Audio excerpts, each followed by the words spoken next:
Leïla Kadour, l'une des journalistes les plus connues et appréciées de France, a enfin rendu publique une partie importante de sa vie personnelle, jusqu'alors tenue secrète.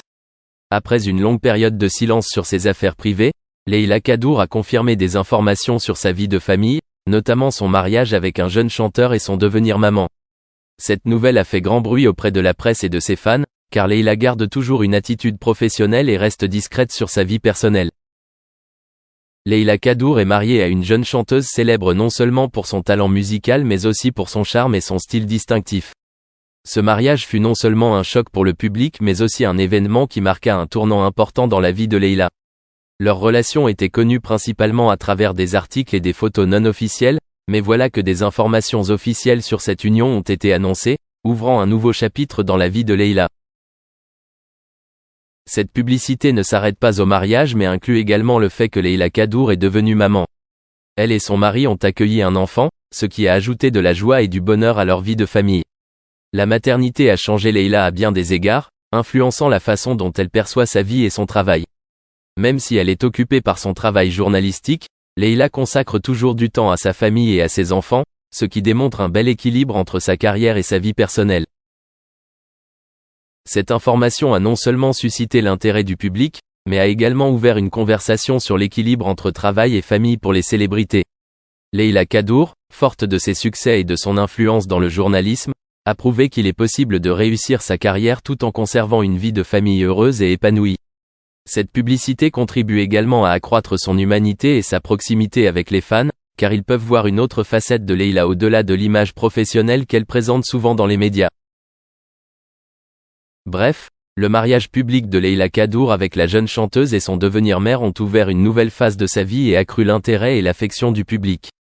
Elle a réussi à concilier travail et vie de famille, et cette publicité montre un côté charmant et touchant de la vie personnelle du célèbre journaliste. Romane, une petite fille rêveuse, a décidé d'écrire une lettre à la célèbre présentatrice Leïla Kadour pendant ses vacances DE'-TE' à Douarnenez, une belle ville située dans le Finistère, en Bretagne. Les vacances DE'-TE' à Douarnenez ne sont pas seulement l'occasion pour Romane de profiter de la beauté naturelle de la mer, mais aussi le moment où elle cherche une occasion d'exprimer son admiration pour son idole. Dans la lettre, Romane partage non seulement ses merveilleuses expériences à Douarnenez, mais exprime également sa profonde admiration pour Leïla Kadour et son travail à la télévision.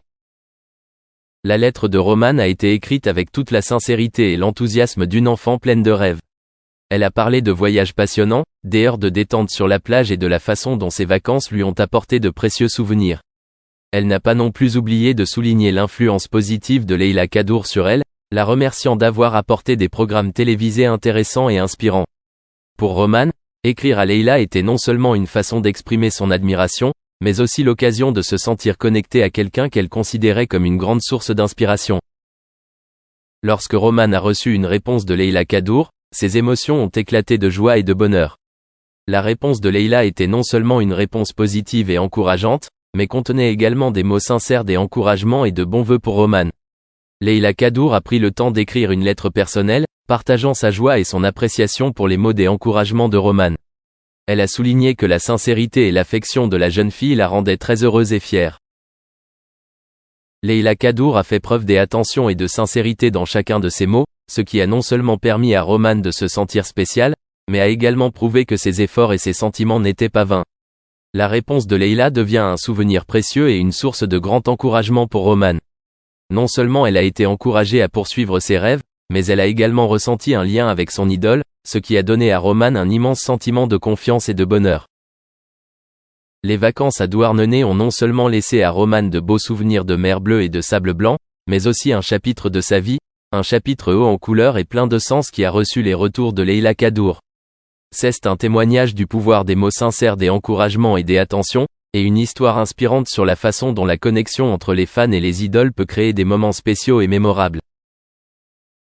Leïla Kadour, artiste féminine célèbre et connue pour son talent hors du commun dans le milieu de la télévision, a surpris plus d'un en révélant sa relation amoureuse avec un chanteur bien plus jeune qu'elle. Si la différence d'âge est un sujet populaire, ce qui est plus notable, c'est la rareté de Leïla faisant des apparitions publiques aux côtés de son petit ami. Cela a suscité de nombreuses spéculations parmi les médias et le public. Même si Leila Kadour apparaît souvent dans les médias avec son style élégant et son assurance, elle choisit de garder sa vie personnelle à l'écart des projecteurs. Son absence aux côtés de son petit ami lors d'événements publics soulève non seulement des questions sur la suspicion ou l'insécurité dans leur relation, mais suscite également la curiosité du public quant à la raison de ce choix. On comprend que Leila Kadour, au parcours qui lui a valu beaucoup de succès et de notoriété, ressente le besoin de garder une certaine distance entre sa vie personnelle et professionnelle. Le fait qu'elle n'apparaisse pas avec son petit ami peut être un moyen de protéger leur relation de l'intrusion des médias et du public. De cette manière, Leila maintient non seulement sa relation dans un espace plus privé, mais contribue également à protéger les précieux moments personnels des interférences indésirables. Si les raisons exactes du choix de Leila Kadour ne peuvent être comprises que par elle et son petit ami, cela montre également un élément de maturité dans la façon dont ils abordent leur vie personnelle dans le contexte du travail et de la célébrité. La réticence de Leila Nest peut être pas seulement une façon de préserver son intimité mais aussi un signe de maturité et de respect pour sa propre relation. Bref, le fait que Leila Kadour apparaisse rarement aux côtés de son jeune copain chanteur a attiré l'attention du public et des médias. Cela reflète non seulement la sophistication dans la façon dont elle protège sa vie personnelle, mais montre également sa maturité et sa capacité à équilibrer sa carrière et sa vie privée. Leila Kadour, par son style de vie et ses choix, a montré que la célébrité ne signifie pas forcément exposer tous les aspects de sa vie. De l'Ancien Testament et le fait de supporter l'inconfort de jouer pieds nus sur le terrain rocailleux du mont Sinaï, témoignant de son engagement à immortaliser le rôle. Malgré sa contribution à la représentation de la voix divine dans la séquence du buisson ardent, Heston est resté non crédité pour cette entreprise éthérée dans les 10 commandements. Ce choix artistique était à la demande de Heston lui-même, cherchant la permission de Demi pour prêter sa résonance vocale au dialogue de Dieu avec Moïse. Cependant, Demi, dans le but de préserver le mystère entourant la représentation du Tout-Puissant, a insisté pour attribuer la voix à un acteur non divulgué. Dans un retournement familial intrigant, la progéniture de Heston, Fraser C. Heston, a fait une apparition dans les 10 commandements en tant que bébé Moïse lors de la scène du panier sur le Nil. Cette inclusion calculée s'alignait sur l'âge de l'enfant, reflétant le récit biblique lorsque Moïse n'avait que 3 mois. Après les triomphes post-Demi, Heston s'est lancé dans des aventures cinématographiques occidentales et audacieuses, aboutissant au thriller noir Le Criminel, une collaboration avec Orson Welles. Bien que le film ait initialement eu du mal au box-office, son ascension au statut de classique intemporel a validé le discernement de Heston. Le Criminel a vu Heston modifier involontairement les dynamiques de production, car son hypothèse selon laquelle Welles dirigeait le film a entraîné un changement de plan. Le rôle de réalisateur de Welles a suivi, favorisant un environnement qui permettait aux acteurs une latitude créative, une expérience chère à Heston. Cependant, toutes les futures liaisons avec des réalisateurs n'échoueraient pas à cette libéralité.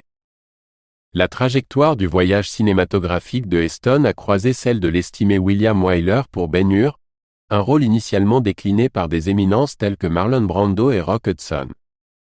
Enthousiaste pour ce magnum opus cinématographique, l'enthousiasme de Heston s'est manifesté dans une note exhaustive, décrivant sa vision pour la scène inaugurale. Cette initiative, cependant, s'est heurtée au désaccord de Wyler, révélant l'engagement inébranlable du réalisateur envers les plans prédéterminés pour chaque scène et chaque personnage. Non découragé par les défis, l'engagement de Heston pour son métier s'est manifesté dans une préparation rigoureuse pour Ben-Hur. Arrivant un mois avant le début du tournage, il s'est plongé dans les essayages de costumes et les pratiques de conduite de char, supportant une contrainte physique pour maîtriser l'art de diriger 4 chevaux blancs. La culmination du film était rien de moins que monumental. Ben-Hur est devenu le film le plus rentable de son époque, remportant 11 Oscars, dont celui du meilleur film et du meilleur acteur pour Heston, un honneur unique dans sa carrière. Pourtant, les rigueurs du perfectionnisme n'ont pas été perdues sur le plateau de Ben-Hur. Un incident particulier lors d'une scène de marche apparemment banale a souligné l'approche méticuleuse de Wyler. Insatisfait après 8 prises, Wyler a demandé à Heston de rejouer une action spécifique de coup de peau de la première prise. Cet incident a montré la poursuite implacable de sa vision par le réalisateur. Cependant, malgré le dévouement de Heston, il y avait un aspect curieux qu'il ne pouvait pas livrer les larmes. Lorsque le scénario exigeait que son personnage verse des larmes, Heston a eu recours à l'artifice de se couvrir les yeux et de mimer des sanglots.